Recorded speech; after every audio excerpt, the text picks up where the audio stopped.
Chers utilisateurs de ClickRent, il nous reste un dernier paramétrage à faire dans notre plateforme pour pouvoir démarrer la gestion automatique des loyers.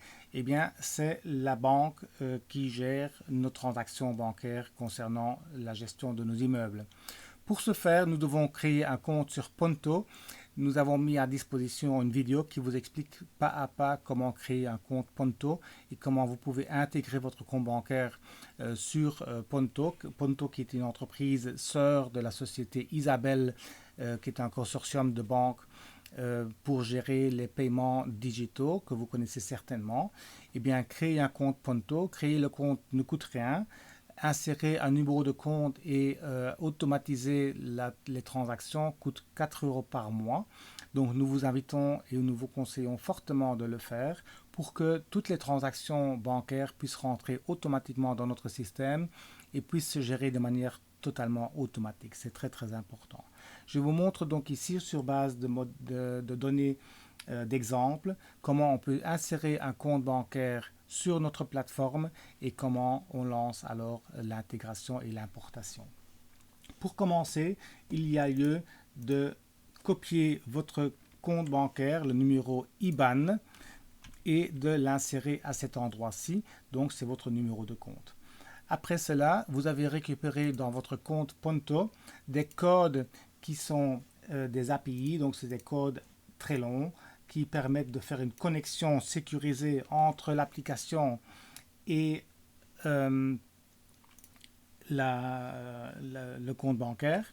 Donc, on a d'une part un code public qui est donc qui ne changera pas et qui est juste pour vous identifier à la plateforme. Et ensuite, nous avons un code secret qui lui change tous les 90 jours pour des raisons de sécurité. Et donc, je l'insère ici. Notez bien que ceci est un code bidon qui ne fonctionnera pas sur un vrai compte. Et ensuite, vous dites au système à partir de quelle date vous souhaitez commencer l'importation des transactions bancaires dans le système. Donc, si vous commencez au mois d'août, éventuellement 2022, eh bien, vous pourrez considérer que vous voulez insérer et importer les données bancaires à partir du mois de mars pour pouvoir compléter vos données et d'avoir éventuellement un trimestre complet ou même une année complète de transactions dans votre système. Ici, vous pourriez donner une description courte à ce compte bancaire pour qu'il s'affiche dans les documents et sur les différents écrans et comme ça vous pouvez reconnaître facilement votre compte bancaire.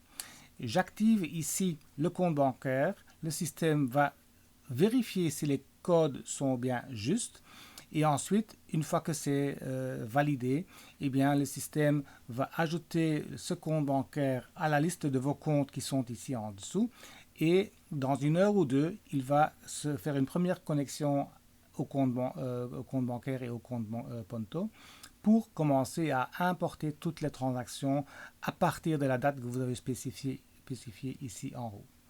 Donc j'ajoute le compte et ensuite je me rendrai sur mon compte des transactions bancaires pour récupérer les données.